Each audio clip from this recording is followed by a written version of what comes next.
Good morning, good afternoon, good evening to everyone who is joining us live, and also to those who may be watching this recording at a later time. My name is Micaele Torres, and I am pleased to serve as the technical lead for this panel of the Global Symposium on AI, Education, Language, and Society, organized by the International Research Center on AI and the Tecla Research Group at the Federal University of Sergipe, Brazil. I would like to welcome Deborah Gonçalves here, who will serve as the moderator of this panel, introduce our guests, and explain how the question and answer session will work at the end. I now hand it over to you, Deborah, and I will stay here providing support. Thank you, Micaele. Good afternoon to everyone joining us now, and good morning, good afternoon, or good evening to everyone watching this later. I'm Deborah, Deborah Gonçalves. I'm currently a PhD student in education at the Federal University of Sergipe, and I'm also a member of Tecla. I'll be moderating this panel, and our session will work as follows.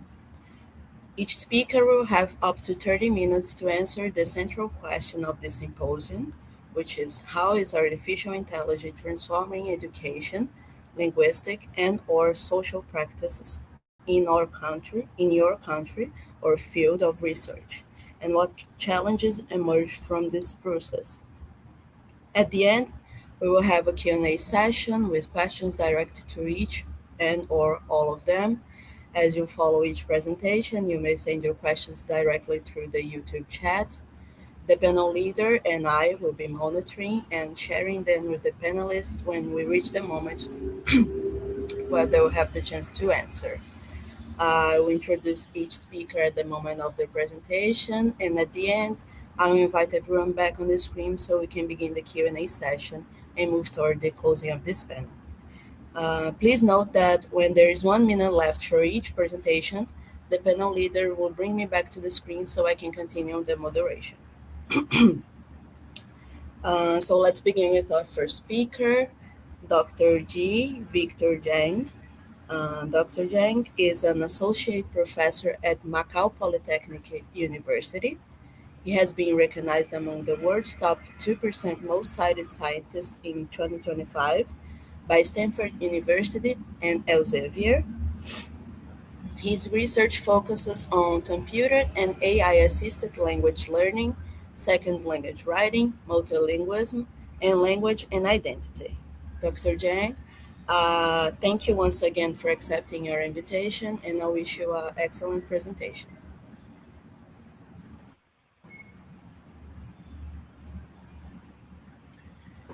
Thank you very much, Deborah, for your nice introduction. I'm gonna try whether I can share my screen and also my slides. Okay.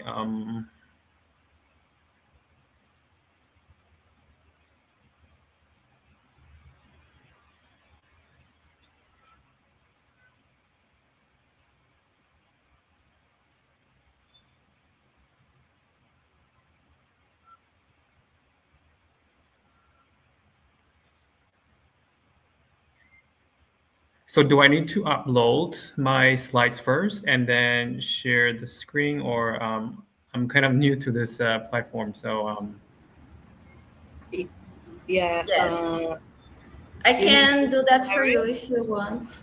okay, sure. Okay, it's uploading. It's gonna take a while.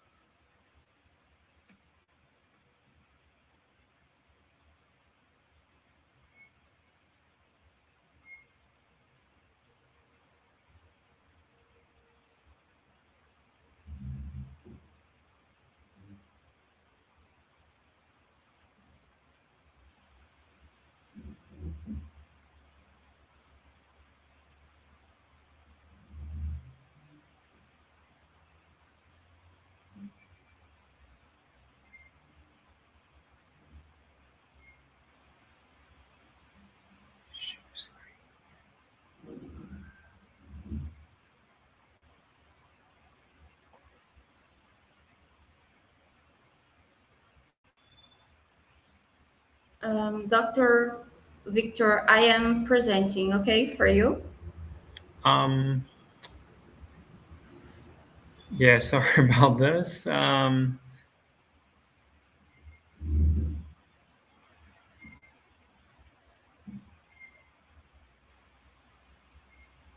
Oh, so this is a file I sent to you, right? Or That's the file. Yes. Can you okay, see it? yes, I can see it. Maybe I can start with this one. No problem. Yes, okay.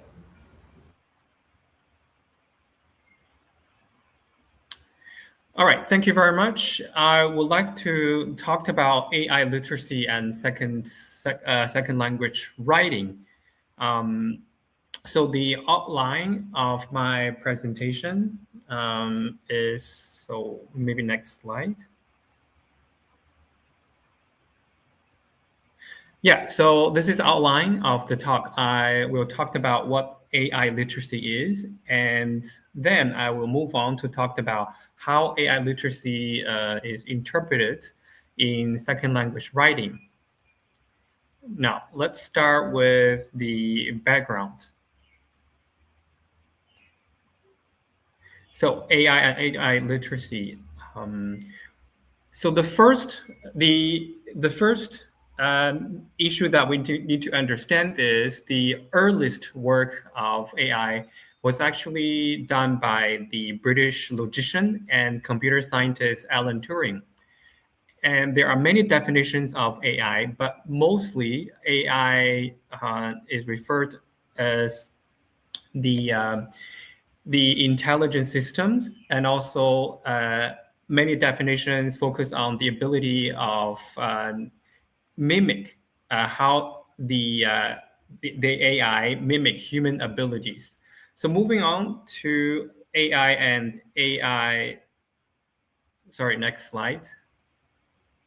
Yeah, so the rapid advancement of artificial intelligence has shaped the landscape of education, especially for language education, language learning, and teaching.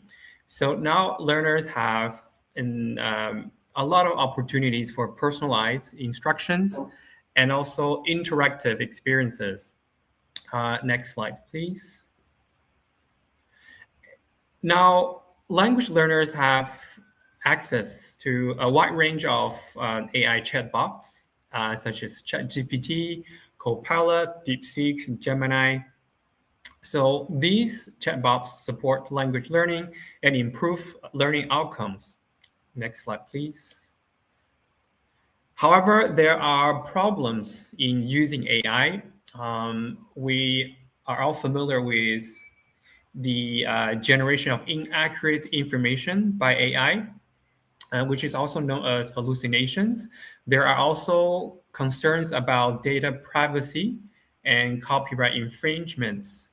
Many researchers have also pointed out the ethical implications of using AI, and as well as the societal biases in AI generated content.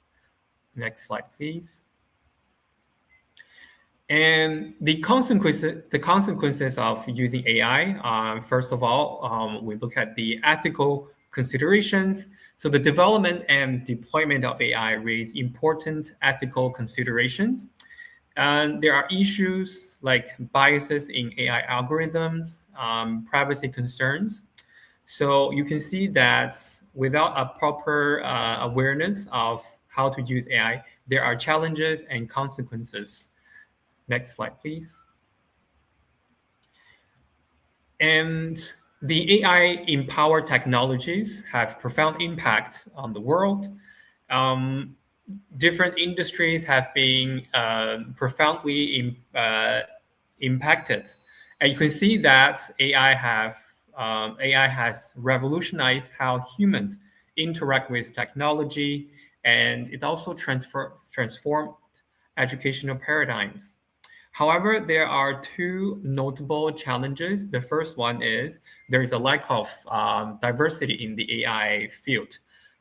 By this, I mean the AI field is predominantly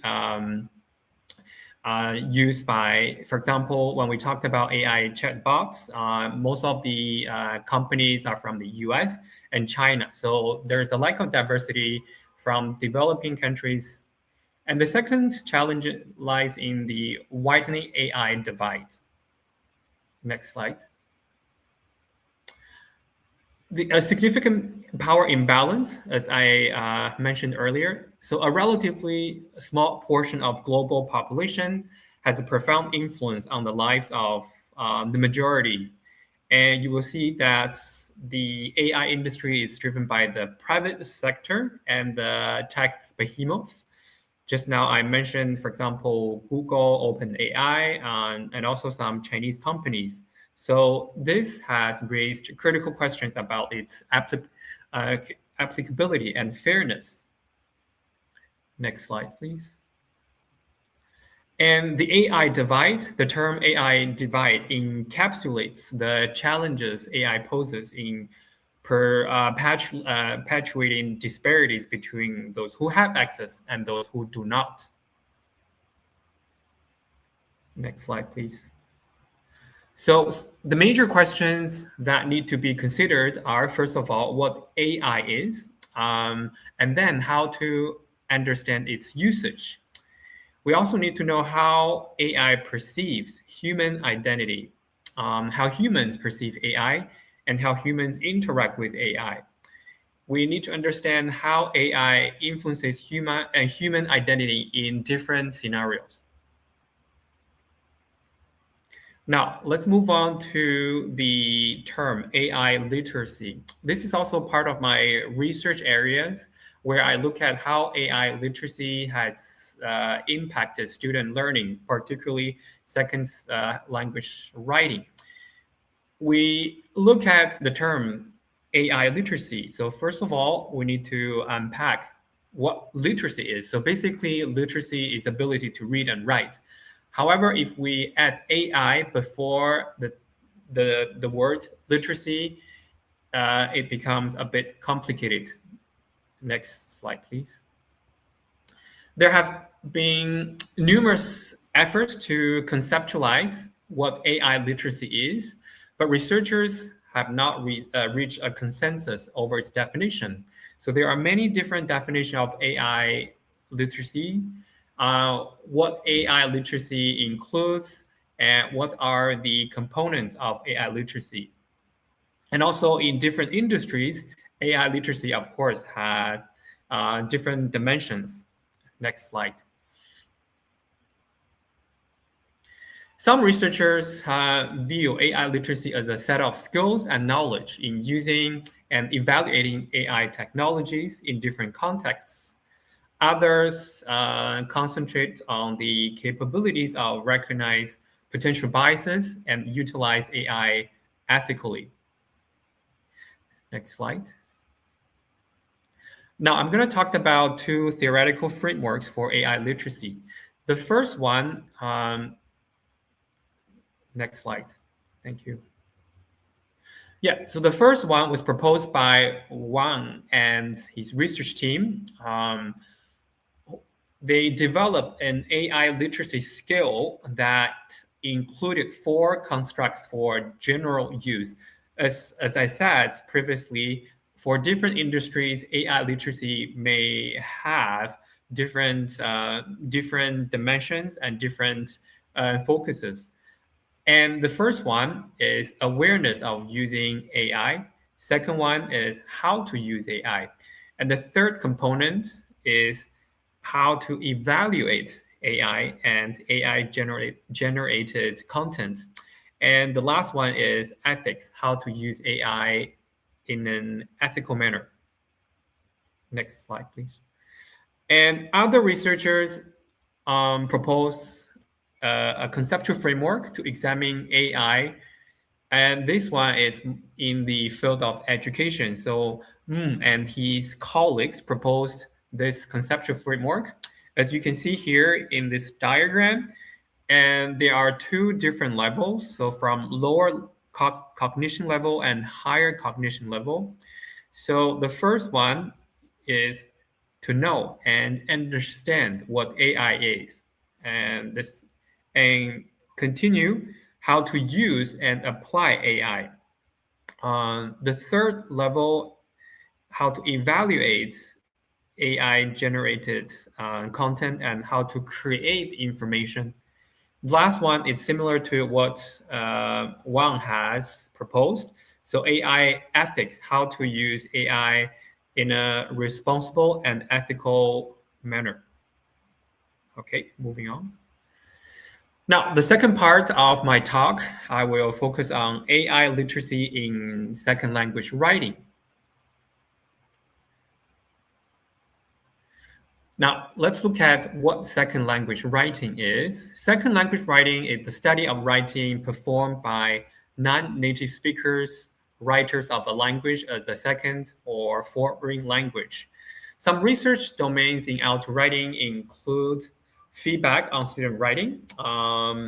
This includes teacher, peer, and computer generated feedback. So now we also talked about AI feedback.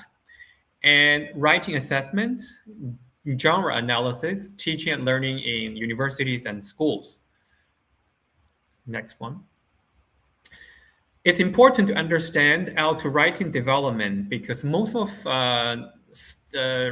research in auto writing focus on how auto writing develops. So Polio defines auto writing development as change over time in any of the following areas. So first one, language, and this encompasses different dimensions: complexity, accuracy, fluency, cohesion, and mechanics. Second, knowledge of different genres, whether the piece of writing is intended for different audiences, so different genres, and for whether it's lab reports or it's written for social sciences or humanity. So for hard sciences and soft sciences, and so different genres of writing are very important. So students, auto students need to develop an awareness. Number three, text production processes. This includes how a text is shaped, and this includes how to, for example, how to draft, how to monitor the writing process, and how to revise. Next one, metacognitive knowledge and strategy use. This includes how different strategies are used in the writing process and how we can monitor the writing process. And the last one refers to writing goals and motivation. And this includes how second language writers have different writing goals and how they are motivated to improve their writing. Okay, next slide. Now, let's see how AI literacy is applied in auto writing. A lot of researchers have tried to define what AI literacy is in terms of auto writing. So as I said earlier, different industries, different fields have different dimensions, different definitions for AI literacy. So for auto writing, this group of researchers, their research team define AI literacy as knowledge and skills needed to engage with AI responsibly and effectively in auto writing. And they outline 4 areas for essential competence. Number 1, how to interact with AI. Number 2, how AI ethics is presented in auto writing. And number 3, so how to understand the strength and limitations of AI. And the last one focuses on self-learning. Other researchers also propose theoretical framework and different models to conceptualize AI. So when in 2025, propose a model to conceptualize AI literacy. So the first one is critical awareness of AI. And the second dimension is critical positionality, which is followed by critical strategies and critical evaluation. So after looking at these two frameworks, you will see that there are actually overlapping dimensions. Continue. Now, let's look at a concept called prompting in L2 writing with AI. Prompting is how we talk to AI, giving instructions or examples to guide its input. And for L2 writing, especially for AI-assisted L2 writing, it's very important to develop proper prompts for AI to work with. So a number of examples we provide in the prompts determine whether this is a 0 shot, 1 shot, and few shots. Continue. So we can look at one example, the 0 shot prompting. So you give the AI a task without any examples, just a direct instruction. I think most of L2 students will just use AI this way. They do not give a proper prompt without a clear direction. So for example, this one, correct the grammar in this sentence. This example, she go to school every day. So this is AI output with 0 shots prompting. So here you will see that, of course, AI corrects the error, right? So you will see that she goes to school every day. Next one shot prompting. So you can add one example. Here you have one example. You will prompt AI to follow this example. Here you will see that the example is presented with a very similar situation. He worked in a hospital, helped patients, like his job, and then AI worked on this one shot. Example, here you will get the results. She goes to university where she studied engineering, and she wants to become engineer, and she can design innovative solutions to real world problems. Now let's move on to few shots. Next slide.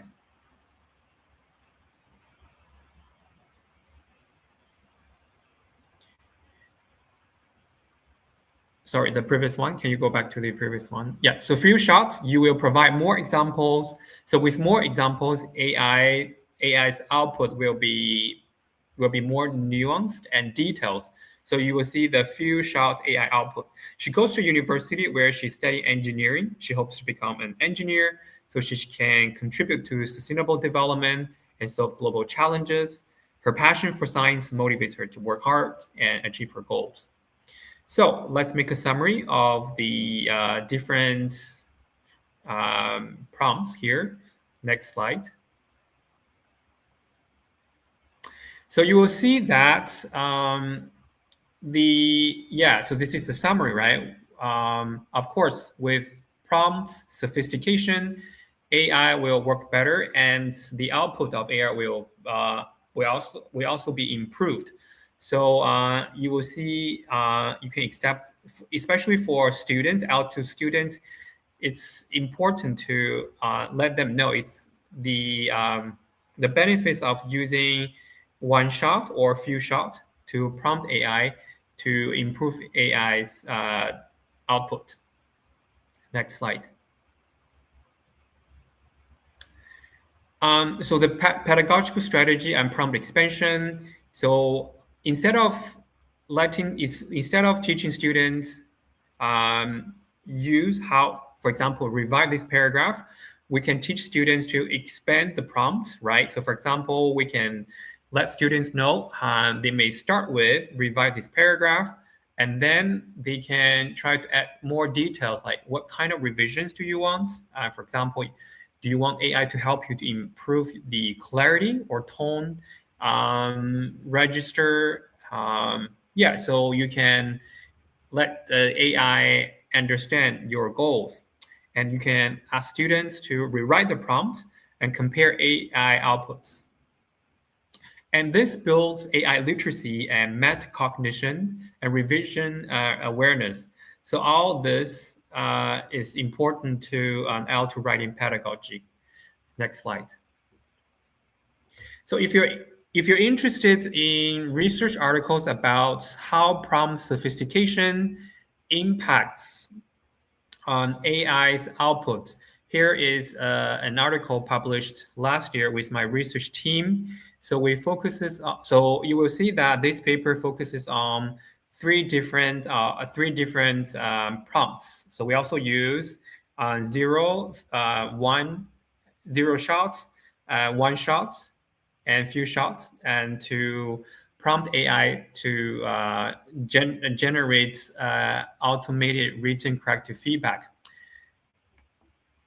Okay, moving on. Now, let's look at AI and digital literacy. So before the emergence of AI literacy, we often talked about digital literacy. Actually, AI literacy is an expansion of digital literacy, where the focus is on the use of digital tools and the online environments. However, AI literacy is more concerned with the AI algorithms and also the training data, how different training data sets affect AI output. But in general, you will see that AI is a subset of digital literacy. So this is also related to one of the papers I wrote last year. Next page.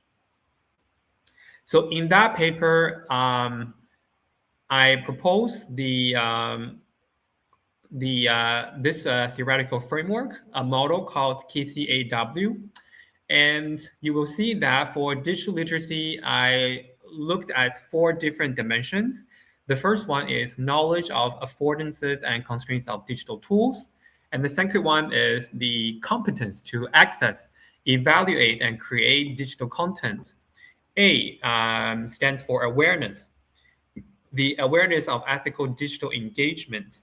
And the last one, W, refers to willingness to engage in lifelong learning in digital area. So if you're interested in this paper, you can take a look. And if you cannot find this online, I will leave my email at the end of this talk. You can email me. I'll be very happy to share with you. So before I finish, I would like to talk about one example. So next page. Next one. Yeah, so this is a paper that I mentioned previously. So if you're interested, you can take a look. So before I finish, I would like to talk about an example. And this is also related to the one of the dimensions I pointed out in the theoretical framework in the paper published last year. So knowledge of affordances and constraints of digital and AI tools. We will read a diary entry written by a Thai student, and then we will see how AI chatbots provide AI outputs and different revisions. So the first one, so this is a diary. Take a look. Today is the last day of the month, and I got salary. Maybe you see allowance. Yeah, before I got 1,500 baht, but from this month I get 2,000 baht. That is a good news. However, I have to buy stuffs by myself. That is a bad news. I studied Chinese 4 hours with On and Dean. Tomorrow it will be grammar test. Oh, I could forgot it. So this is the student writing. We also call this second language writing because this is done by a student whose second language is English. Okay, let's look at AI output. So first of all, this is the AI output from ChatGPT. I highlighted a few areas. You can take a look. Yeah, you can take a quick look.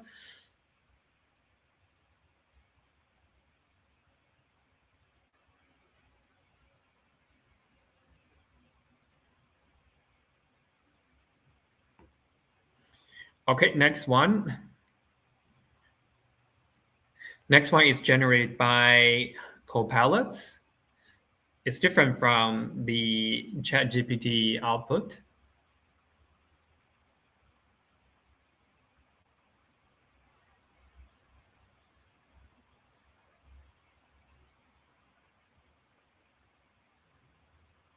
Okay, next one.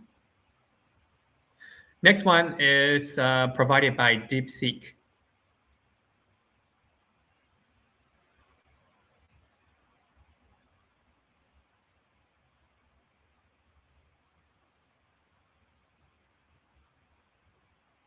All right, last one. Last one is provided by Ernie and Turbo. It's also a Chinese company.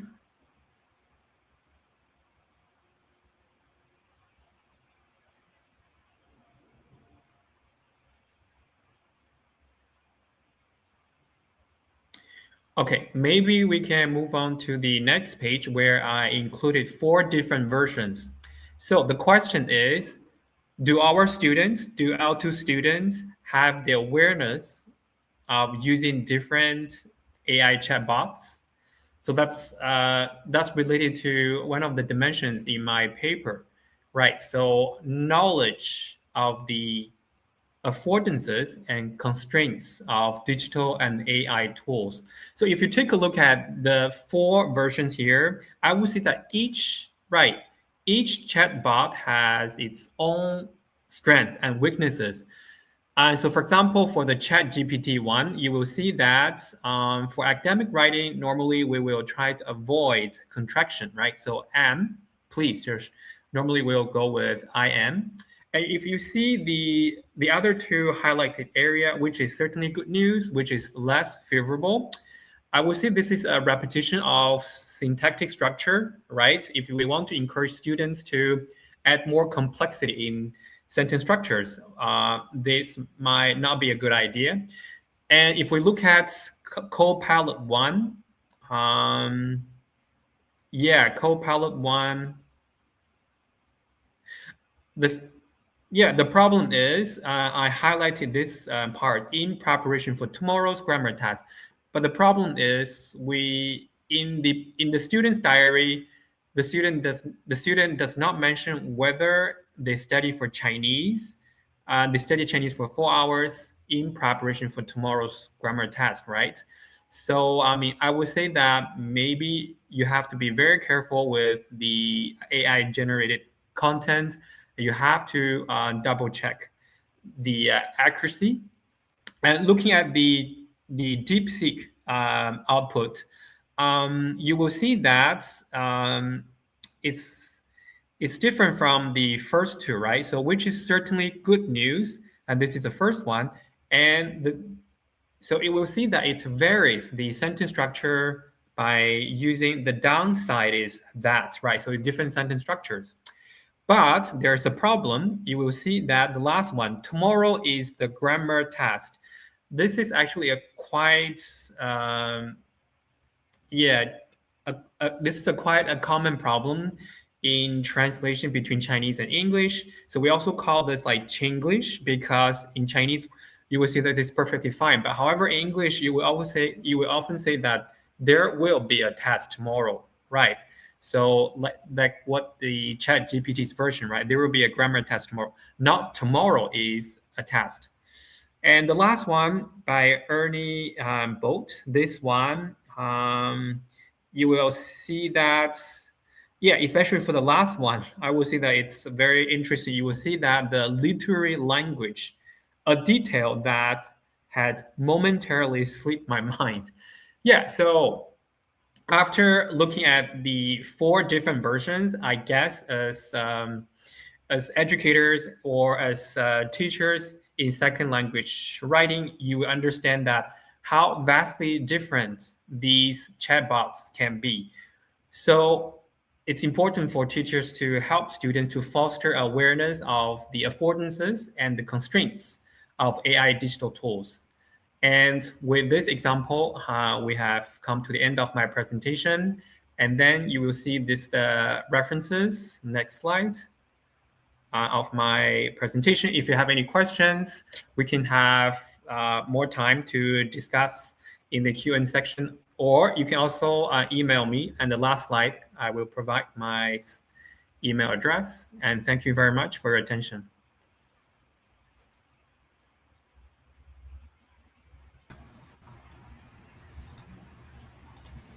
Thank you very much for your presentation, Dr. Zhang. I would like to inform the outset that these questions for these presentations are now closed.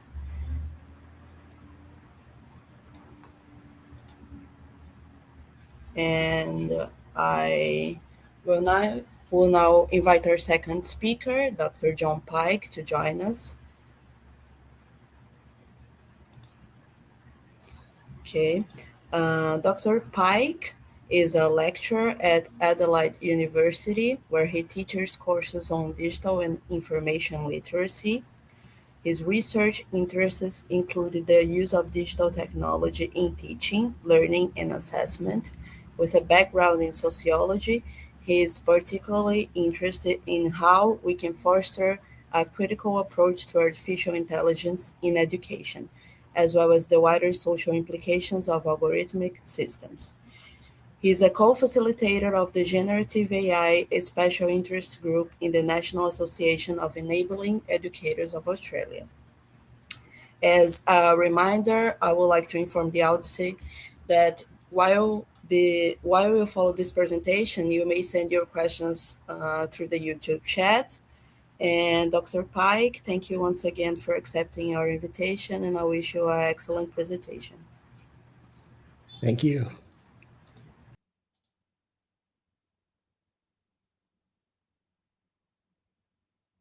Okay. So I can probably share my screen directly if that's a bit easier.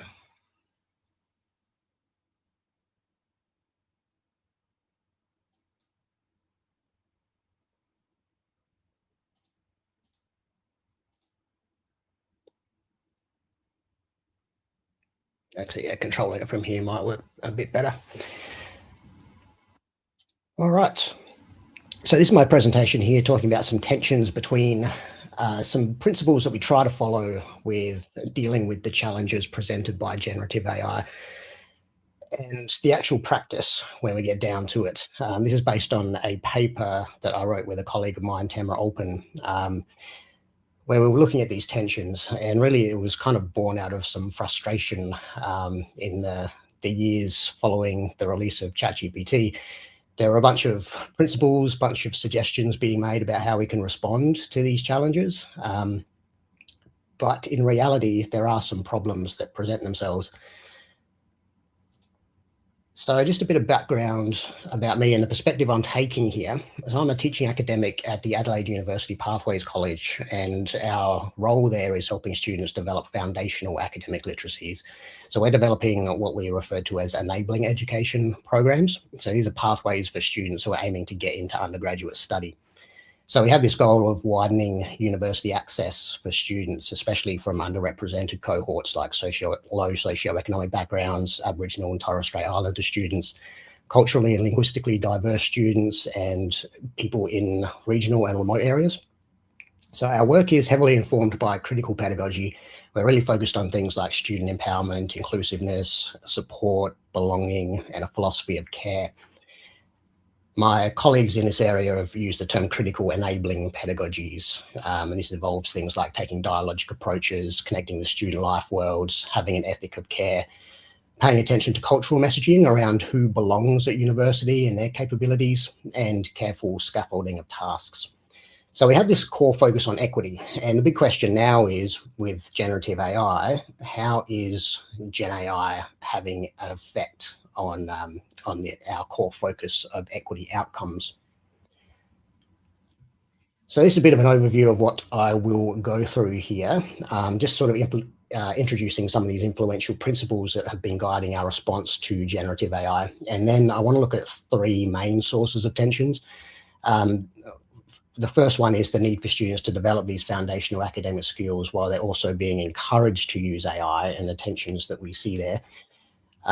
The strategies to redesign assessments in the wake of generative AI with consequences potentially for equity outcomes. And the third one I'll probably spend a bit more time on because it's maybe a little bit less discussed, the impact of generative AI's machinic operations on knowledge production and the effects on equity outcomes. The conceptual underpinning that I have here in this presentation is seeing generative AI as an assemblage of technologies, socio-political and pedagogical contexts, epistemological foundations, these sorts of things, rather than seeing it as just a sort of technical tool. I'll talk about that a bit more in a minute. So the core argument here in this presentation is that these tensions can't be resolved only by individual educators. They require institutional and sector-wide strategies and leadership. So I'll circle back to that again at the end. So first of all, these principles that have been guiding our response to generative AI's challenges. This is a document that was released in September 2023 called Assessment Reform for the Age of Artificial Intelligence. It was put out by the Australian government agency, the Tertiary Education Quality and Standards Agency. I think these principles have held up reasonably well. They have two guiding principles in this document. So assessment and learning experiences equip students to participate ethically and actively in a society pervaded by AI, and forming trustworthy judgments about student learning in a time of AI requires multiple, inclusive and contextualized approaches to assessment. So it's particularly focused on assessment. Then the authors of this document present 5 propositions as well. And I want to focus, something's happened with the numbering there, that should be 1 to 5, but never mind. So the first one there, appropriate and authentic engagement with AI. So this is something that assessment should emphasize. The third one there, assessment should emphasize the process of learning, and assessment should emphasize opportunities for students to work appropriately with each other and AI. Now, the other ones there that I haven't bolded, those are a little bit beyond the control of me in my role as an individual educator. Those are more programmatic approaches. So I'm really focusing on the first one and the third and fourth ones there. Now, there is another important principle that I've really aimed to follow in my own teaching, and is not mentioned in this document, which is supporting students' choices and agency. So if students are potentially not really interested in using AI, then I want to support that. And immediately you can see a bit of a tension emerging here, because these, at least a couple of these propositions here, have a sort of at least leaning towards having students engage with AI as part of their assessment. And so straight away, there's a bit of a tension if you do have students who really are not interested in using AI. And certainly there is a significant number of students who aren't. In my classes, there are some students who are simply not interested in using AI, and they have various reasons for that. And so I want to support them in that. But obviously that does conflict a little bit with some of the principles and propositions being put forward here. All right, so before I get on to some of those tensions in a bit more detail, I just want to explain a little bit more about this conceptual underpinning of the assemblage of generative AI. I'm using this term from Simon Lindgren's AI assemblage idea, which he has in his book, Critical Theory of AI. And this is based on the concept of assemblage from Deleuze and Guattari and Delanda.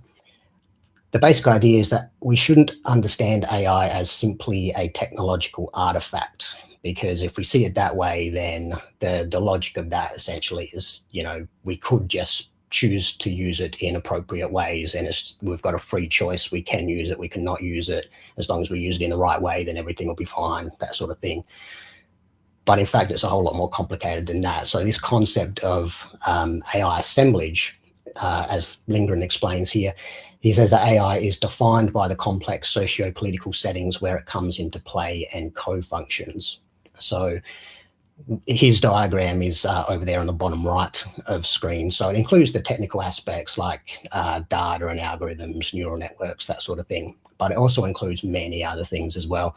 So things like labor, power and political economy, social imaginaries of AI, identities, all these things, right? So all of this is all forming the way that we can conceptualize AI. Now, the relevance of this for me is that a student's use of AI, or an educator's use of AI, is enmeshed in the socio-material reality of the university, and more widely as well. It's not simply a free choice of using AI appropriately or not. There are all these other factors involved. So it includes things like teaching arrangements, assessment design and policy, pedagogical approaches, management structures, epistemological foundations, ideological stances, all the rest. So this is shaping how we see AI, how we understand AI, but also how we can use or not use AI as well in specific contexts. So this concept is useful for having a think about what the actual source of these tensions that I want to talk about here. All right, so I'll get onto these tensions now. So the first one here is something that there's been a whole lot said and written about already, basically whether the use of AI is developing or undermining foundational skills or the skills that students need to learn as part of their education. So our enabling programs or pathway programs, the kind of education that we do in our area focuses on developing these foundational academic skills.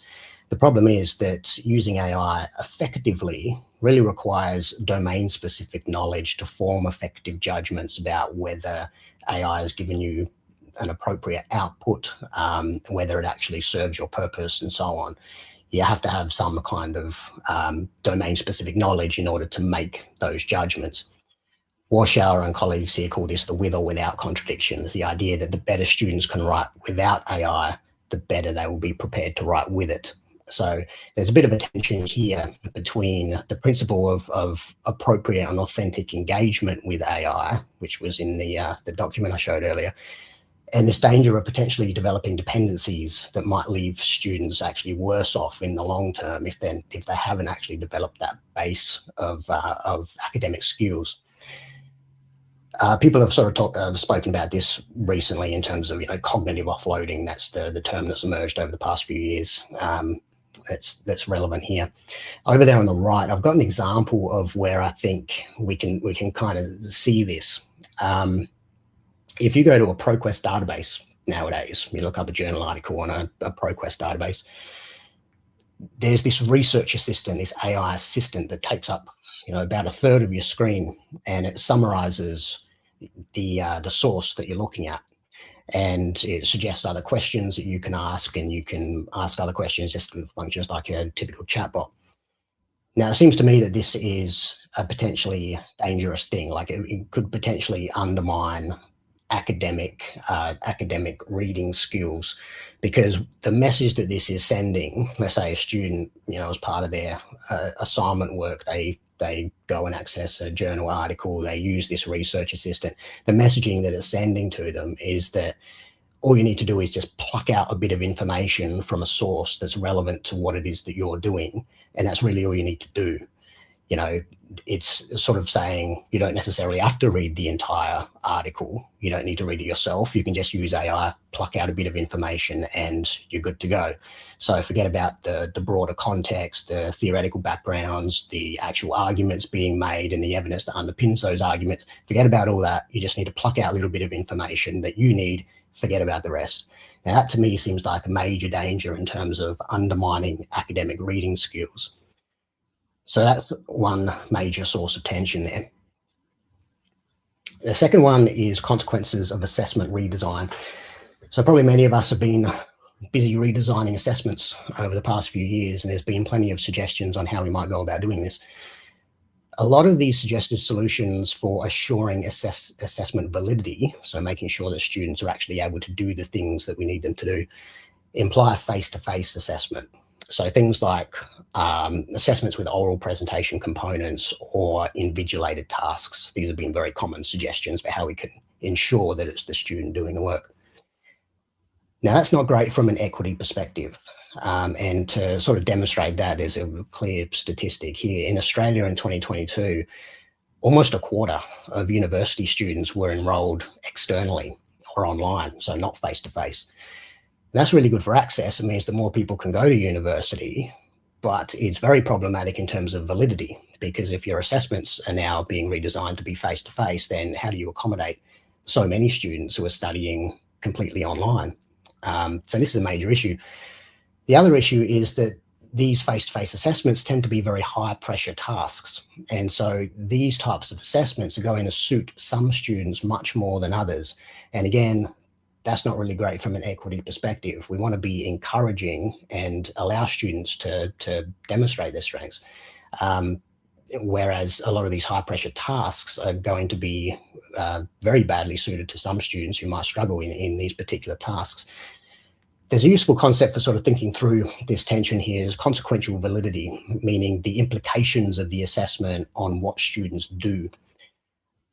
Basically, it involves, the idea that we need to consider the consequences of assessment design beyond just the narrow task of evaluating whether students are actually able to do the specific thing that we're asking them to do.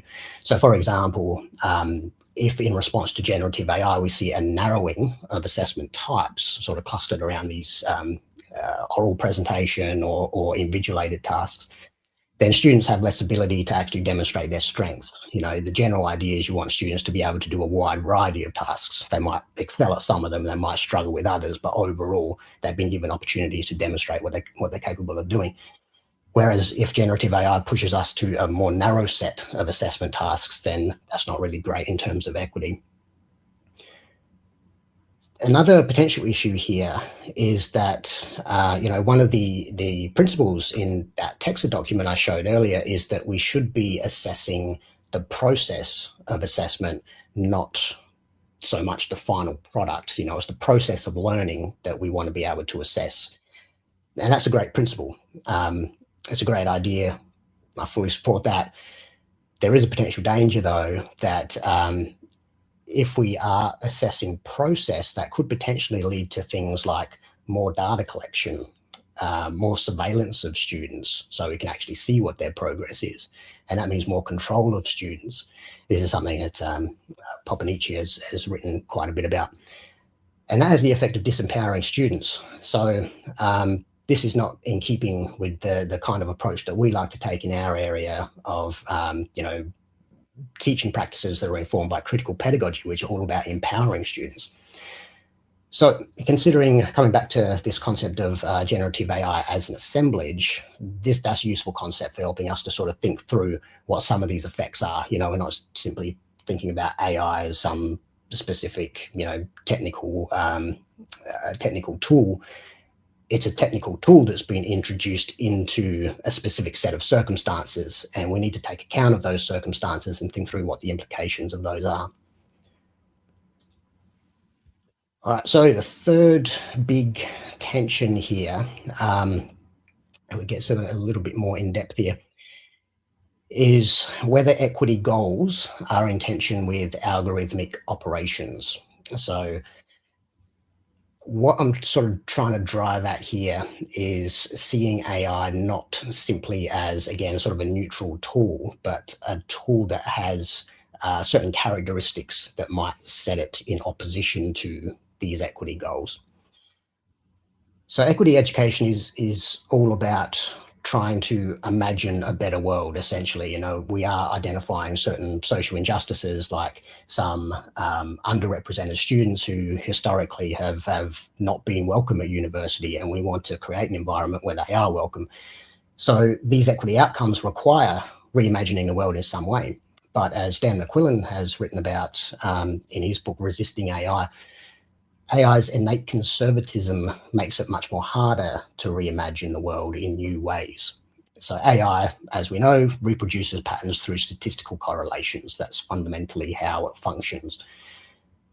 And that means that it's going to reproduce hegemonic values, identities, cultures, epistemologies. Terms like value lock and epistemic anachronism have been used to explain this. So they're just reproducing patterns. And that can lead to the problem of algorithmic exclusion. People talk about bias a fair bit, whether large language models are biased, whether the training data is biased, that sort of thing. I like this term algorithmic exclusion a little more because it sort of brings attention, unlike bias, where, bias, well, the idea is maybe if we could just address the issue of bias, then maybe that would solve all our problems. The issue of the term algorithmic exclusion brings attention to the idea that it's the actual algorithmic operations of AI that are the cause of this problem. So in other words, it's not really a fixable problem, it's a problem to do with the technology itself. Over the past decade, there's been plenty of research on how algorithmic systems have led to some poor outcomes in terms of welfare, healthcare, education, criminal justice systems, that kind of thing. We can also see the same kind of process at work in generative AI output. There's a nice example of that from Solist and colleagues here, where they had students using AI image generation tools to kind of experiment and be creative in the area of fashion design. But what those students discovered is that the generative AI tools they were using were not good at representing those students' identities as Black Muslim teen girls. The image generation models tended to produce people who had lighter skin, for example. These students' cultures weren't being accurately represented, that sort of thing. And so these educators were able to use that as a way of exploring the limitations of AI. Now, there's another big area here where we can sort of start to see some of these tensions emerging. In settler colonial countries like Australia, there's been a big focus in recent times on decolonising the university, decolonising the curriculum. Now, there's a big tension here, I think, with this goal and the way that AI actually functions. So machine learning systems have their epistemological foundations in Western epistemologies, right? They function through abstracting the world, through simplifying it and categorizing it, labeling things and putting them into neat categories, that sort of thing, through the supposed rationality and objectivity of data. Indigenous knowledges, on the other hand, might embrace complexity and rationality. If we are to decolonize the curriculum, then that might include things like looking at different ways of knowing, decentering Western ways of knowing. It's difficult for me to see how that really fits with the way that AI functions. We have an issue here where, many of the historical injustices and ongoing injustices are still yet to be told. And so AI is certainly not capable of actually telling those injustices. That's just the way that AI functions. It's recapitulating information that already exists. And so it's difficult for me to see how AI fits in with this agenda of decolonizing the university. This is something that Bihani and Talat have argued, saying that machine learning stands in stark contrast to decoloniality. On the other hand, they do mention a potentially hopeful example where they talk about Te Reo Maori language revitalisation in Aotearoa, New Zealand. That's a project that uses natural language processing. The key point about that project, though, is that it's done by and for the Maori community. They're the ones in control of it. And I think that's a very important principle there at work in that project. Of course, with most large language models, most generative AI that we're kind of familiar with now, that's not the case. It's not the local communities who are in charge of these large language models that most of us are using. It's big tech companies, big American and Chinese tech companies, as Victor was saying before. So while this is a hopeful example, this is not the actual trajectory that we're seeing with who actually controls these AI systems. Just to go into this a little bit more, this issue of knowledge production and AI's role in it now. As Dan McQuillan has pointed out, there is a trade-off between accuracy and explainability in machine learning. Essentially, the more complex large language models are, the more accurate they tend to be. But that comes with a trade-off, because the more complex they are, the harder it is to actually understand how they're functioning, how it is that you get the output that you do. So this is something that David Beer has described as the tension between the knowable and the unknowable in algorithmic thinking. So the pursuit of more knowledge leads to more complexity, more complex models, and more complex models leads to more non-knowledge, a lack of knowledge about how these systems actually function, how it is that they produce the output that they do.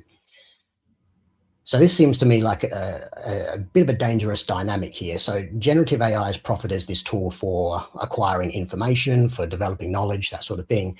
But its trajectory towards more and more complexity necessitates what David Beer refers to as the making of mysteries about how it functions. And there's a little bit more to it than that as well. As Beer points out, he argues that the authenticity of machine learning systems depends on that unknowability. This is what kind of makes them feel kind of magical sometimes when we interact with them, and it gives us an output, and we think, oh wow, I don't know how it's done that. So it's kind of this perverse situation where the less understandable these models, these tools are, the more authentic they appear. And this seems to me like a bit of a danger, because, you know, we're talking about students using these tools maybe on a very frequent basis to acquire information, to develop their knowledge about a topic. And the idea that these things are more authentic, the less that we understand them, I think is a dangerous thing.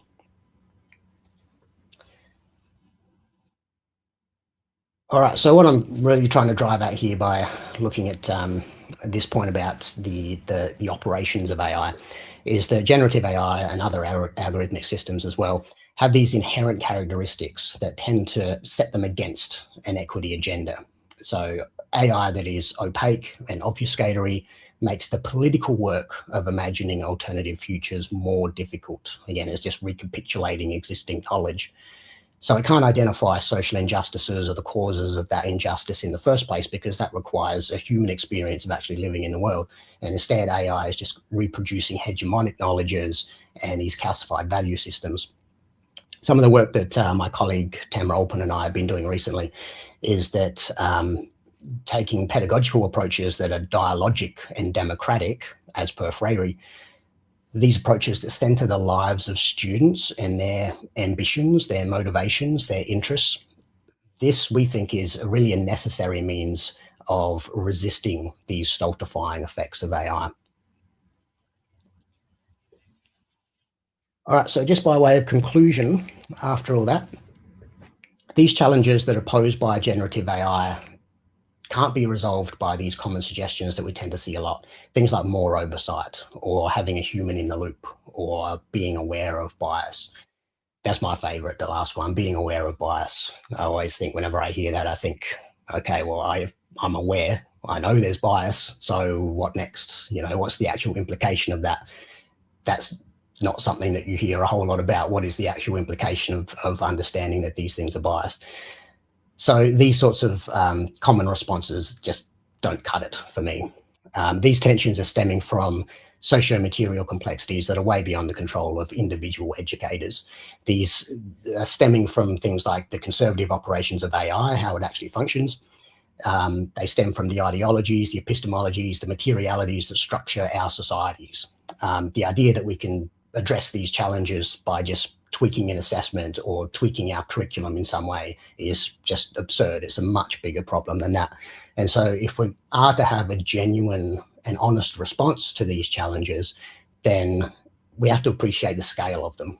And that means that we're going to have institutional support, we're going to have the sector-wide support, and probably beyond that as well, in order to seriously begin addressing these challenges.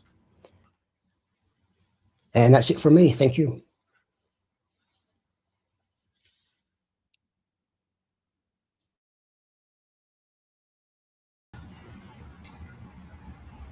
Thank you very much for your presentation, Dr. Pike. I would like to once again inform the audience that the questions for this presentation are now closed.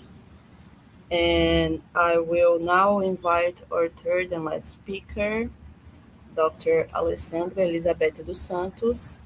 Dr. Santos. Okay. Dr. Santos is an English teacher and a researcher with a PhD in education from the Federal University of Sergipe, Brazil.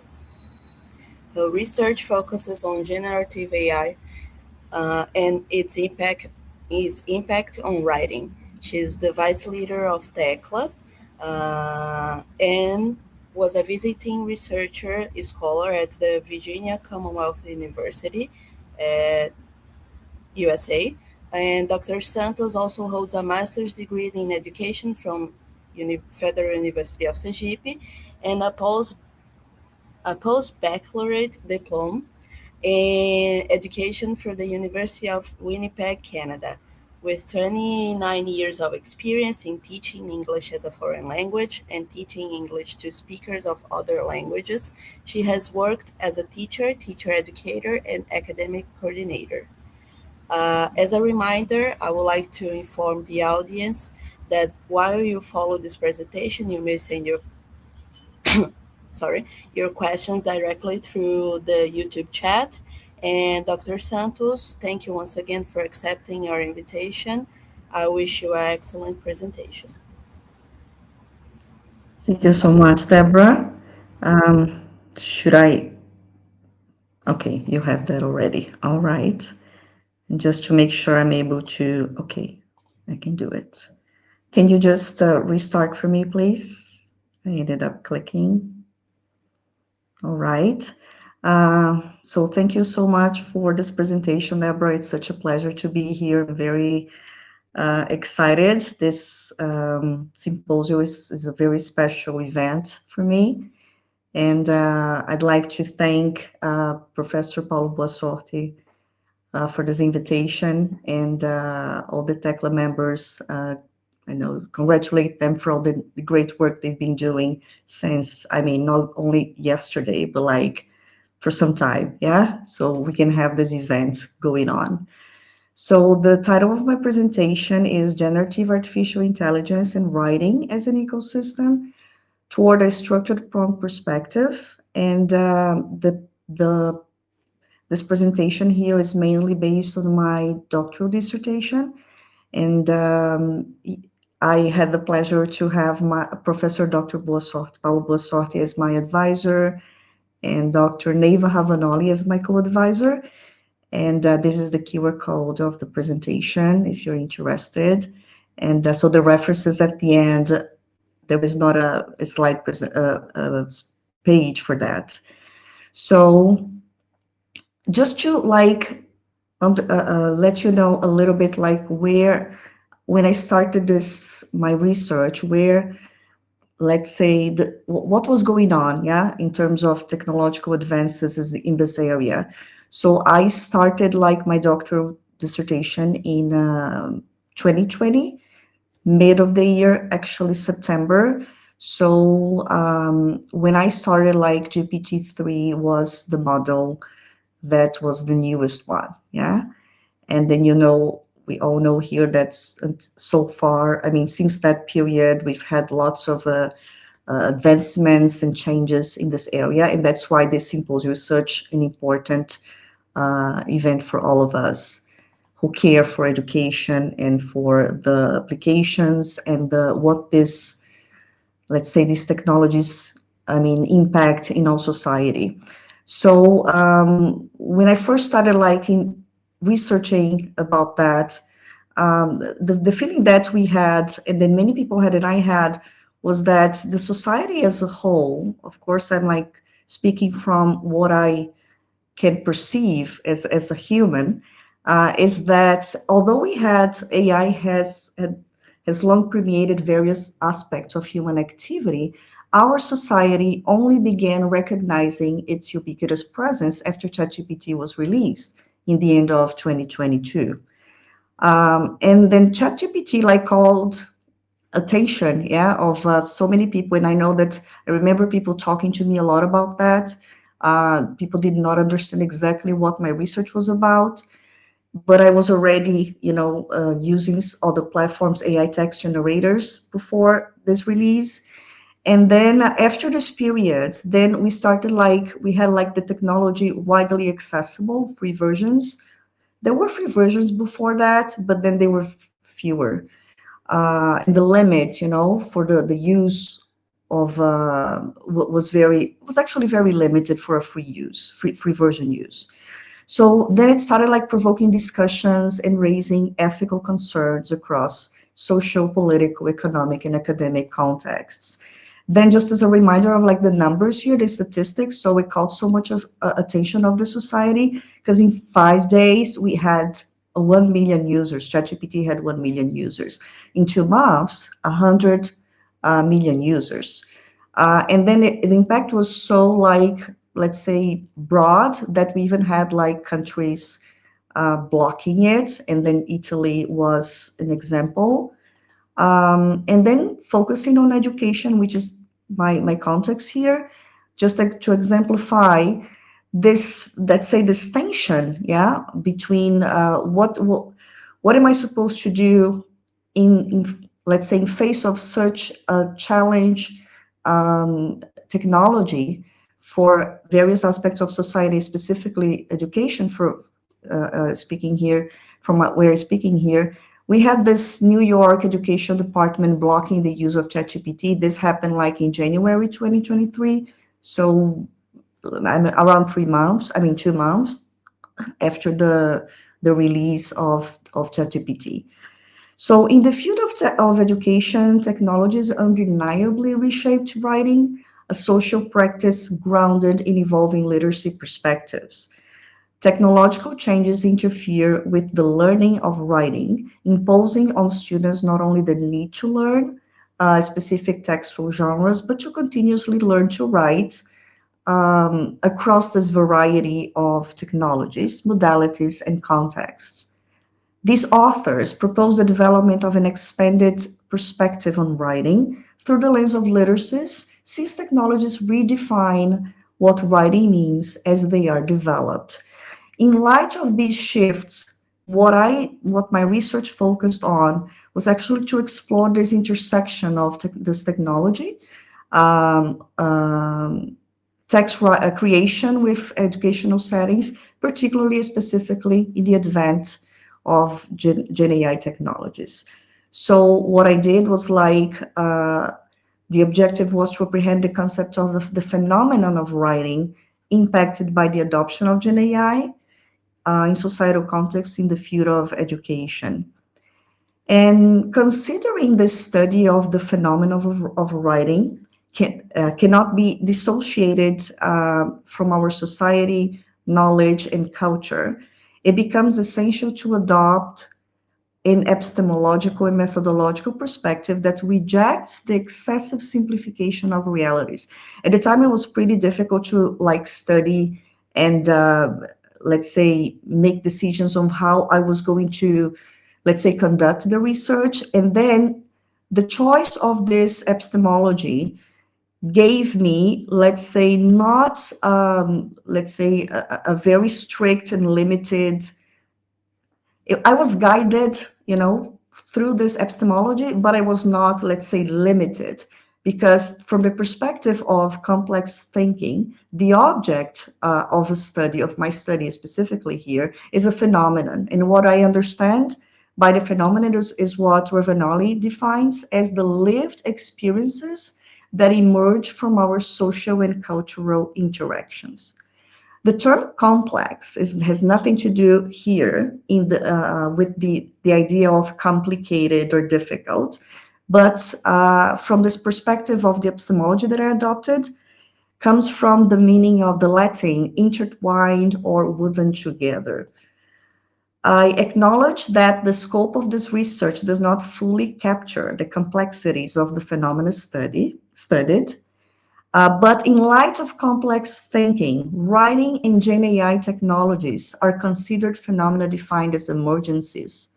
These emergencies arise from the dynamic interactions among multiple system components, producing unpredictable patterns. And then since this release of this technology, we've been discussing and trying to understand and checking, thinking about all aspects of ethical aspects and the challenges, the barriers we have, but also, let's say the positive aspects, maybe if I can use this word, of this technology. So it's being a challenge for educators as a whole. In this study, the phenomenon of writing is seen, so my perspective here is as a social practice. What I did was I used 60 documents in this research, including digital newspaper articles, social media posts, YouTube videos, podcasts, and websites.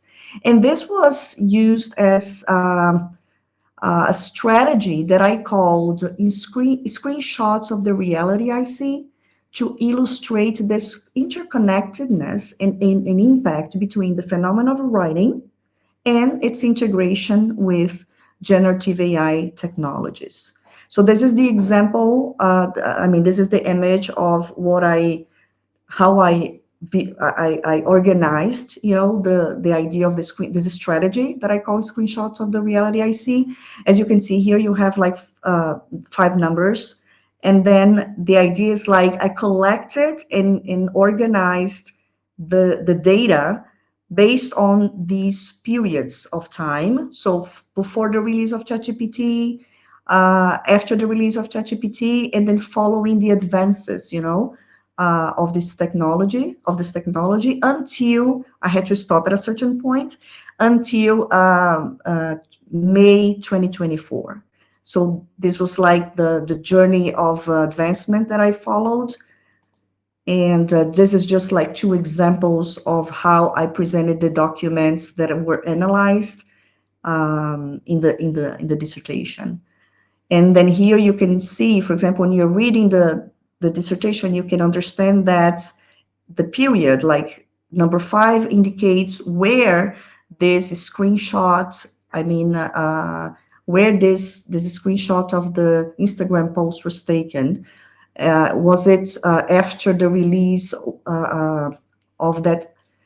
Let's say when ChatGPT, for example, started like listening, speaking, and seeing, like understanding the advancement of the technology would help the reader see and read each document better.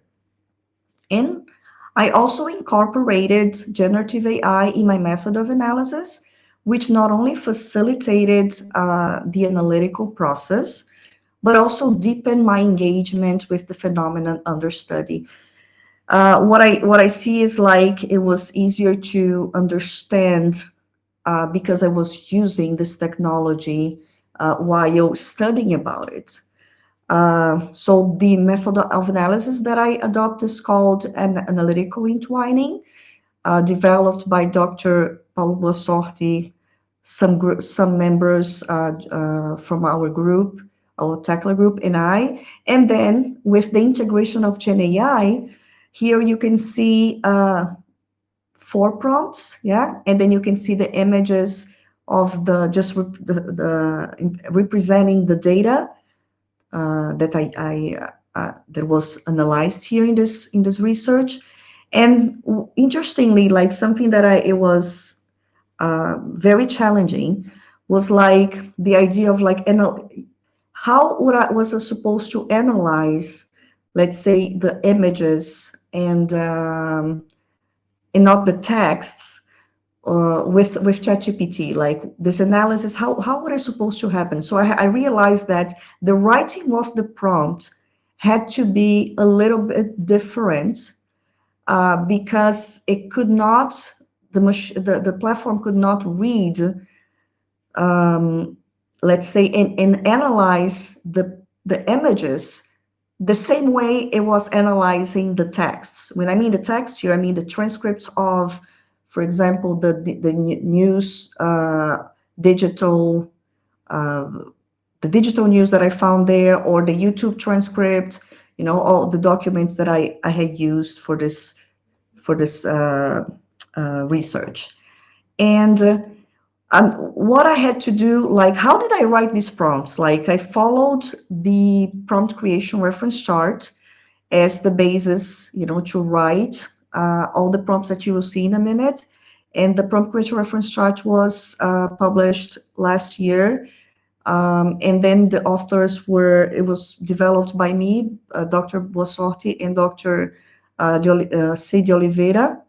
And the basis of the prompt creation reference chart is, it's more like a method that helps and guides us within the elements that we considered essential and relevant to, let's say, a more strategic, structured prompt, which are the author, so who's writing this prompt, and then more like a background information of who the person is.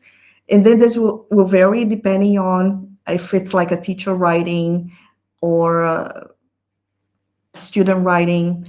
The second element, which is the core of this prompt, is called request, and then it's the main characteristics, like the design, so the structure, what do you want the platform to generate for you.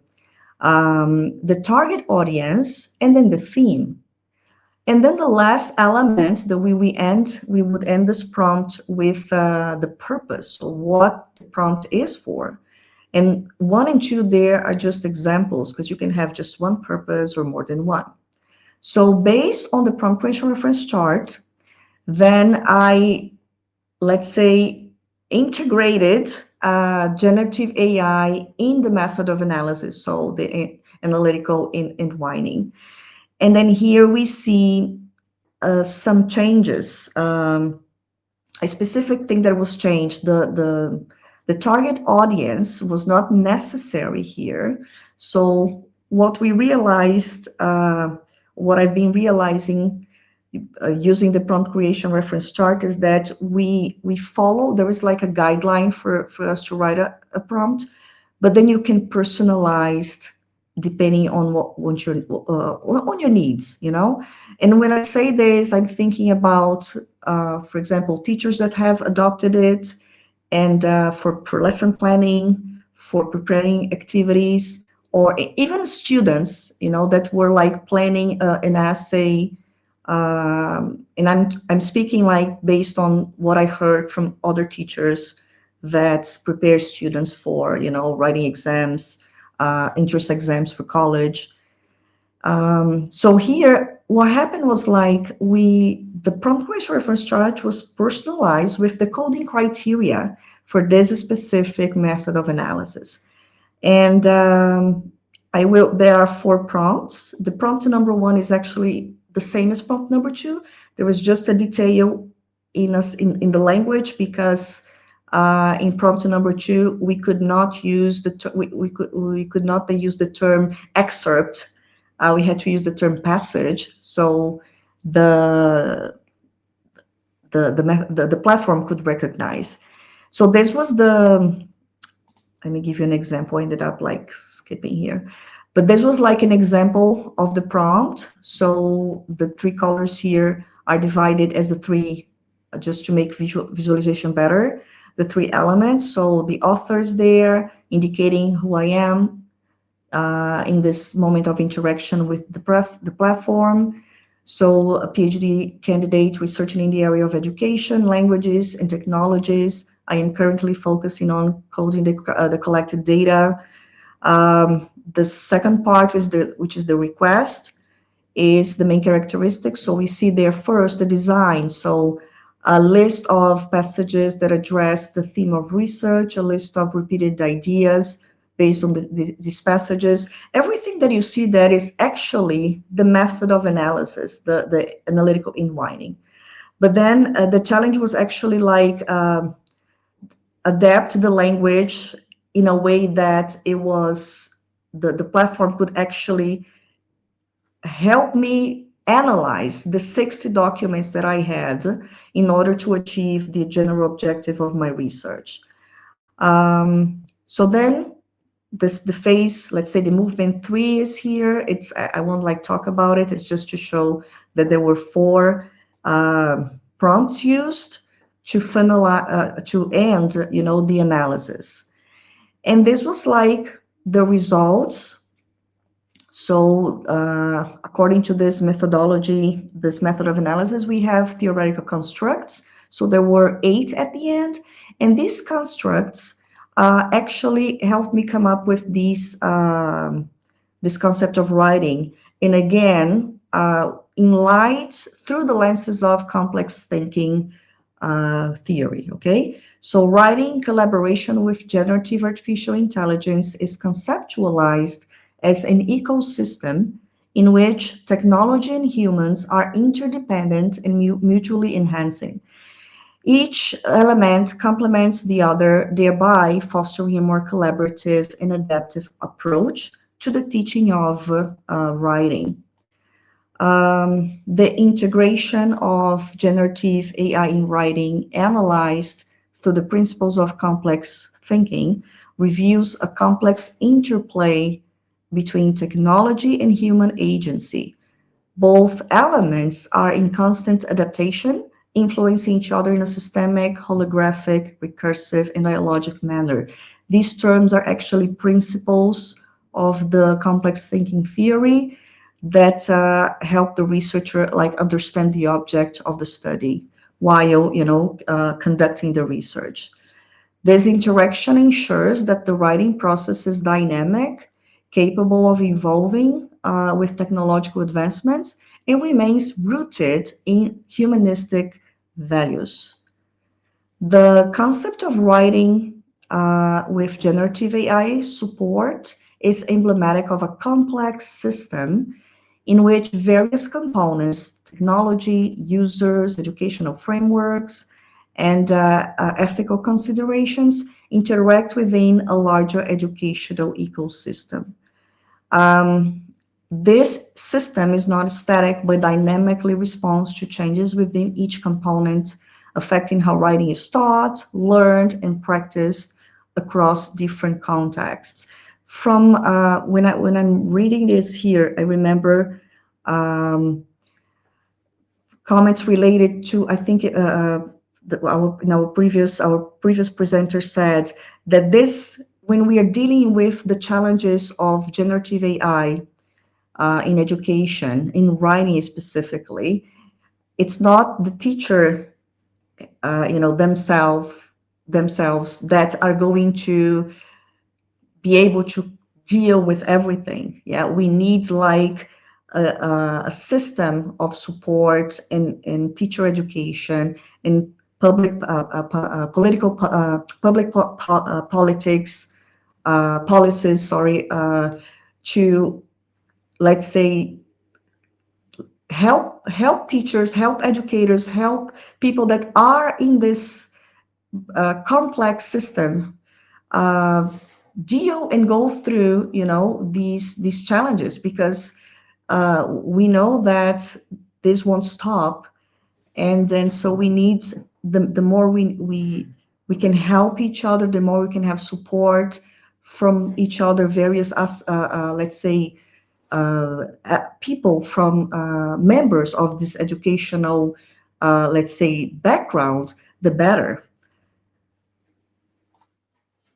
To close, I would like to return to the title of this presentation. And then when I thought of that, I was thinking about the question, of our symposium.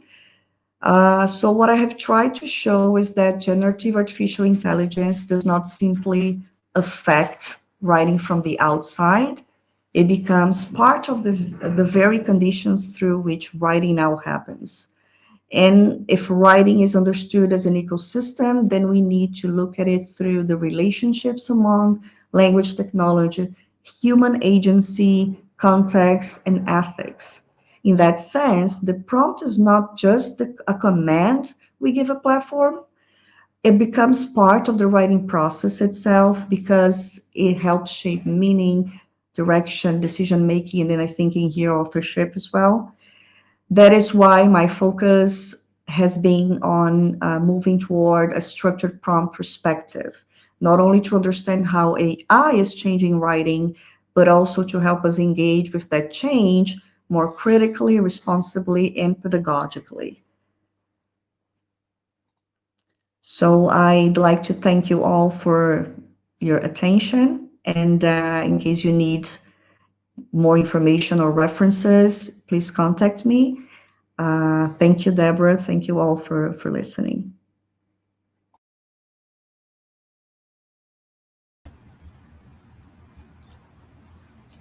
Thank you very much for your presentation, Dr. Santos.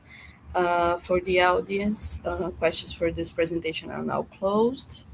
And I would like to take a moment to thank all of our speakers, Dr. Zhang, Dr. Pike, and Dr. Santos, and invite them back on the screen to thank for their participation again.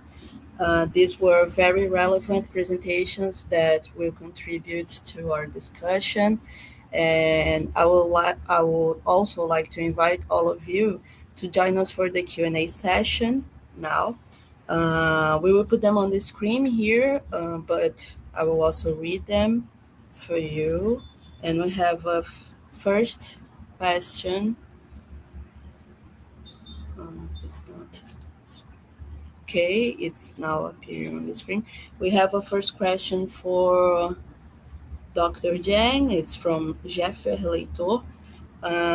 So, Dr. Zhang, considering the use of generative artificial intelligence and prompts in the process of revision and feedback, do you think we have now a permanent shift on the type of automated writing evaluation systems?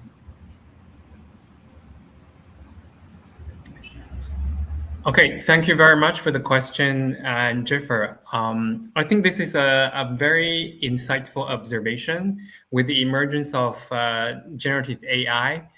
Many researchers and practitioners are discussing whether they will be a replacement of the early versions such as AW system.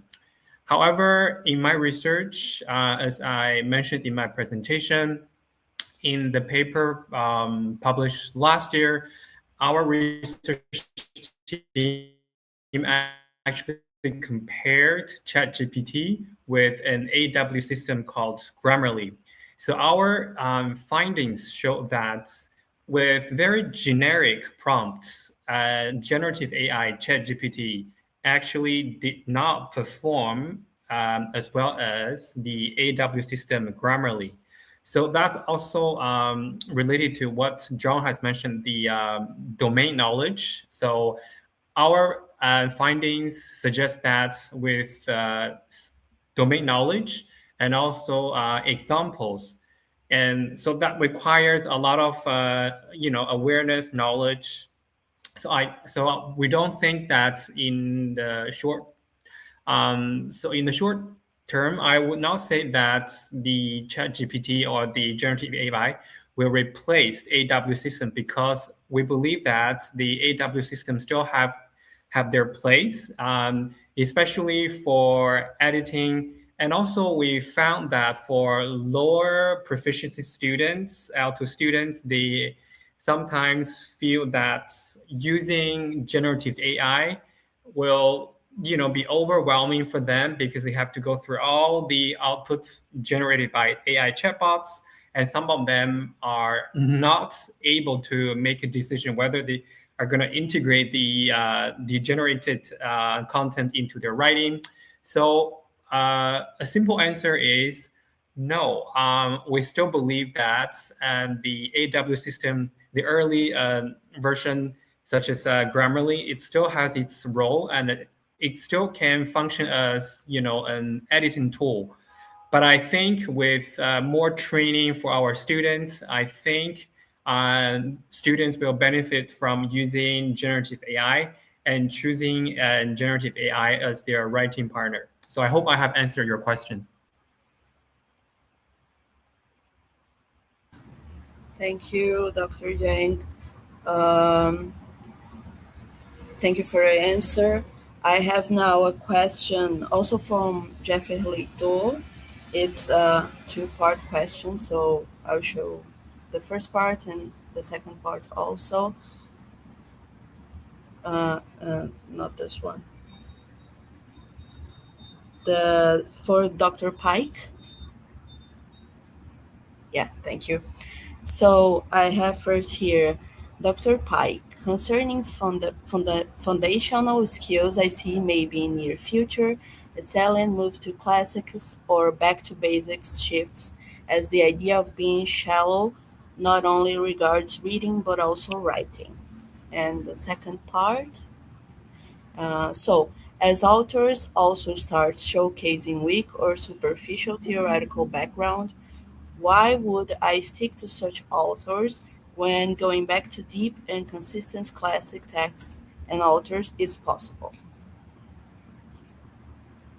Yeah, thank you for the question. I think we might see that kind of thing, certainly from some people, and it might be driven by students. I think that if students have the best of intentions about learning, then yeah, I think they will be in some cases a little bit resistant to using AI, certainly over relying on AI. I see that among my students as well. There's a significant number of students who are actively opposed to using AI. And even if they're not actively opposed, they are certainly aware that an over-reliance on it does potentially, cause problems for their learning, may be detrimental to them. So potentially, yeah, having the right intentions, we might see a shift in that regard. I suppose the trick is how we can get students to a point where they're able to actually evaluate whether the argumentation that they're seeing is weak. If they're going to be driven back to classic texts, classic authors, they have to be able to say that what they're accessing currently is kind of not up to the task, so they, again, sort of that domain specific knowledge point, they need to be able to have those skills to make that evaluation in the first place in order to then make a determination about what text they want to access. A lot of the work I've been doing recently has been focused on how we can push back against the efficiency paradigm in generative AI. It's just like the idea that we should be using AI because it can help us do things faster, right? This is like the big selling point of AI. It can save you time. It can make you more efficient, make you more productive. The problem with that is learning is not something that happens quickly. You have to be able to slow down in order to learn things. And so there's a big challenge for us, I think, in how we can help students appreciate that they need to move slowly in order to acquire the sorts of skills, the sorts of knowledge that we want them to acquire. And that's difficult because students are entering into this context where moving quickly can be seen as a very good thing. And, that's the messaging that they're getting in many different ways, not just from AI, not just from AI companies. They're also getting that messaging, I think, from universities as well in some ways. One of the big, I think this is a big picture challenge that we're facing. Certainly in Australia, and I think in many parts of the world, higher education has become increasingly transactional. Is the idea, I think the messaging essentially that institutions are giving students is basically, give us a whole bunch of your time and a whole bunch of your money, and in exchange, we'll give you a degree, and that degree allows you to go on and do the thing that you want to do. And as educators, we're all sort of desperately trying to push back and help students appreciate that they should be, maybe slowing down and learning things and appreciating learning, because it will allow them to become who they want to be in a fuller sense, rather than just, the acquisition of a degree. But it's difficult because I think the messaging they're getting from institutions in many cases is that transactional one. So yeah, this is, I guess, a nice example of what I was talking about in the presentation there, of AI is not simply just some neutral tool, right? It's been introduced into these specific contexts, like higher education contexts, where students might be getting this messaging about, the transactional nature of education. And that's a big difficulty for us. Thank you, Dr. Pike. I would like also to extend these questions from Jefferson to Dr. Santos, if she likes to share something with us about this subject.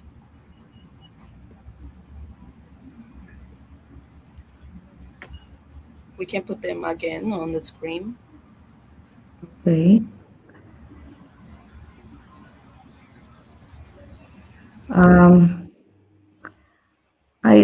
I understand here, Deborah, that in Jefferson, that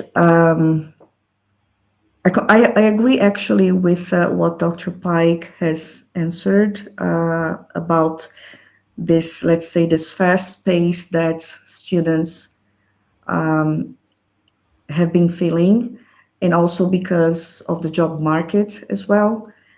So it's a combination of what the higher education institutions, not obviously not all of them, but then this idea of we're preparing students for the work market, for the job market, and then how we address these new technologies in a way that, we've got to use it. Sometimes, depending on the course, you have to learn how to use them, because this is what it will be demanded from you in the job market. So then Depending on the kind of department where you are working, the kind of area, I think this is even more intense and constant.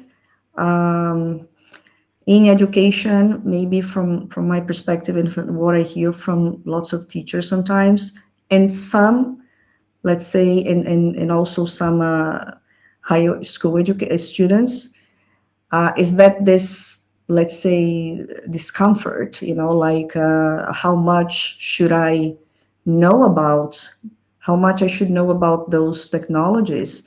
Do I have to know all of them? Every time we have a new brand on the market, and so are they different? Are they the same? And then this has been pretty much a question that I hear from lots of teachers in teacher education. It's very, very, because they say like, oh, Alessandra, is this a new one, or is it the same idea? Do they do the same things or not? How much should I know about them? And then that's why, like, during the research, what I understood was like, okay, let's try to understand a way that we can interact with these technologies that can maybe guide you, like, to deal with and engage with other ones. And I understand and acknowledge the differences, on them, but at least certain things. And I think this is the part of the education here, like learning how to reflect and use, and understanding the limits and the ethical aspects. So it's pretty much is not like a good term, because there's nothing about pretty much here, but it's very complex. It's widely like a complex scenario. So I think that it's lots of questions that we've been having, and I think that's like what I've been also encouraging, students and teachers, like, okay, analyze, see, check the answers, see what you're doing, and don't take things for granted, because you cannot in this case. Yeah. Okay, I think I'll stop here. Thank you very much, Dr. Santos. Would any of our speakers? Oh, we have another question to Dr. Santos from Jeff Lito. What was the impact of choosing complex thinking in your research? Thanks for your question, Jefferson. As I mentioned, like during the presentation, it was not an easy object of study, to work on, because we all know, like, the challenges of let's say, the fast advancements that were being released like every month or every 2 months, or I was following all that while I was carrying out the research. And so this epistemology actually made a huge difference for me, because according to the complex thinking theory, there are principles like dialogic, the holographic, the discursive, that help you, like, think, for example, and see your object of study in this interaction, let's say, among technology, the users, the society, in this field of education, in a way that, okay, these changes, these interactions have been happening already in writing due to other technologies. The way we interact with a technology will be different from the way another person will do it. Different experiences, different backgrounds. So I believe that understanding that also, for example, this would not be, let's say, the truth of something, and actually, like, the analysis of this what I call the screenshots of reality, the reality I see, because it was actually like trying to understand what was going on during this period of transformations that writing was, mainly writing, because it was my focus here, was going through. All right, thank you again, Dr. Santos. Would any of our speakers like to add something? Oh, Might just come back to that point about preparing students for the workplace. I think, yeah, that's sort of the big point about AI, isn't it? The students, what we're told is students need to be using AI to prepare them because they're going to have to use it in a workplace, which may be the case in some circumstances. I think maybe it's easier for me to say this in my position. I think maybe in the later years in an undergraduate degree, that maybe there is more of an imperative to help students prepare for the specific things that they'll be doing in their specific roles. But I think, the more time goes by, the more I think that the best thing we can do for students is double down on the sorts of skills that we've been trying to develop in them for a long time. Things like critical thinking and problem solving, creative thinking, analytical thinking, these sorts of things, because it's these sorts of skills, they might be fuzzy concepts, but they're important ones. It's these sorts of skills that will set them up best for knowing how to use AI and using it effectively if they end up having to use it or not. So I think it doesn't make a whole lot of sense, at least for me in the position I am, with students who are looking to move on to an undergraduate degree. I'm just not convinced by the idea that they have to be using AI at this point in order to get them prepared for the workplace. I'm just not convinced by that. all right, thank you, Dr. Pike. I think we've reached the end of our panel here. It's been a wonderful exchange of knowledge. Once again, I would like to thank Dr. Zhang, Dr. Pike, and Dr. Santos, and everyone that was watching and following the presentations and also the Q&A session. And I invite all of you to stay with us during the rest of the event. And now I hand it over to our panel leader for this session, Michaeli.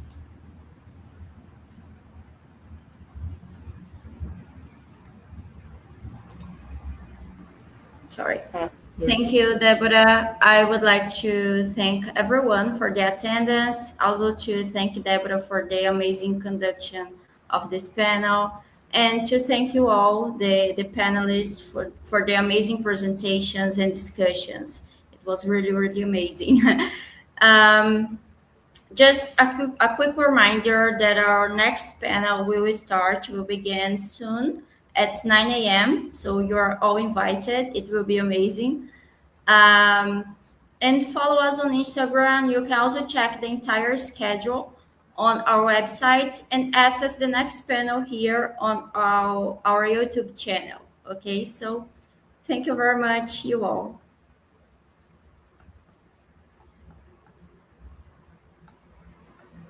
Aprovado pelo Departamento de Letras Estrangeiras da Universidade Federal de Sergipe e certificado pelo CNPq, o Grupo Tecla é uma referência em inovação e pesquisa. Atuamos na intersecção entre tecnologias, educação e linguística aplicada, transformando o aprendizado de forma dinâmica. Nossos pilares são práticas educativas inovadoras, pesquisas interdisciplinares e soluções para demandas sociais. Exploramos inteligência artificial e inteligência artificial generativa, revolucionando o ensino e a aprendizagem. Além disso, participamos ativamente de iniciação científica, mestrado e doutorado em educação, promovendo colaboração e inovação. Tecla, transformando linguagens, educação e tecnologia. Junte-se a nós!